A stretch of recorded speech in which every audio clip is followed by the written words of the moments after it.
given your work as a human sustainability leader, and when you built the case for what well-being looks like at Deloitte, I think now more than ever, it's really important to define what well-being looks like. I mean, just in the past 16 months, sorry, we've experienced so much change and stress from an economic downturn, widespread layoffs, especially in the tech industry, the war in Ukraine, currently the war in the Middle East, economic and security implications, right? The rise of AI. And we're going to talk about that and how it challenges organizational culture, individual skill sets. There's been a lot of uncertainty and cause for stress, even outside of work. You can have a high-performing job or role that gives you a lot of stress, but then you have these added external factors that provide a lot of that stress. So, as a first question, I'd love to learn here how you define well-being in the workplace, and what do you think are the key components for driving well-being at the workplace?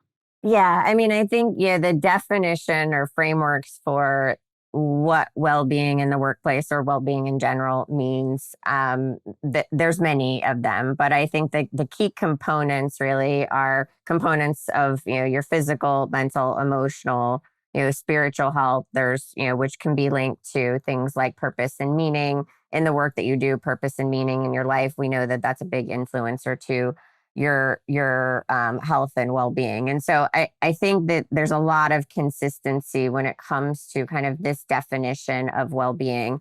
I think when it comes to the workplace, what we have, when I started 8 years ago or 9 years ago, focusing on well-being in the workplace, a lot of what we were doing was helping people, providing tools and resources and education in many respects around things like, movement during the day, nutrition, and not nutrition from the perspective of weight loss and weight gain, but just how nutrition affects, our physiology and our psychology and how we show up.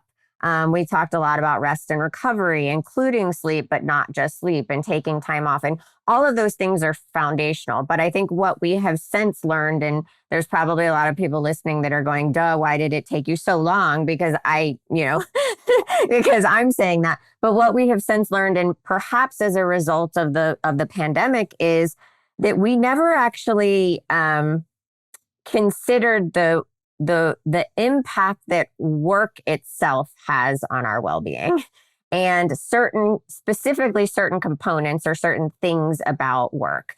And so what we have since learned through a lot of research here at Deloitte is there are kind of three significant factors, right? Is the relationship that I have with my leader and kind of my direct manager, right? And so is it toxic? Do they trust me? Do I trust them, right? And so that is the number one driver for either positive or negative well-being outcomes in the workplace.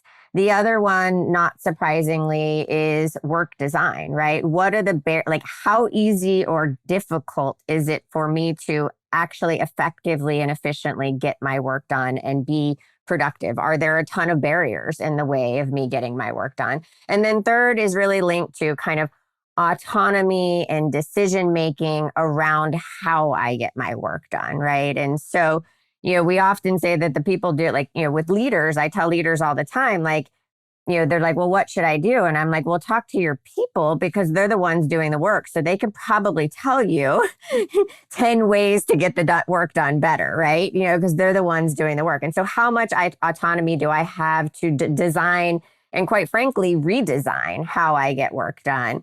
And those decision-making rights around how I do the job. Those are the top three things that are impacting, at least right now, more negative outcomes from a well-being perspective in the workplace than they are positive well-being outcomes, which I think leads, as I started to get deep into this research, that's what led me to more kind of looking at more what does sustainable work and human sustainability look like? And so that you can kind of start to see that trend playing out.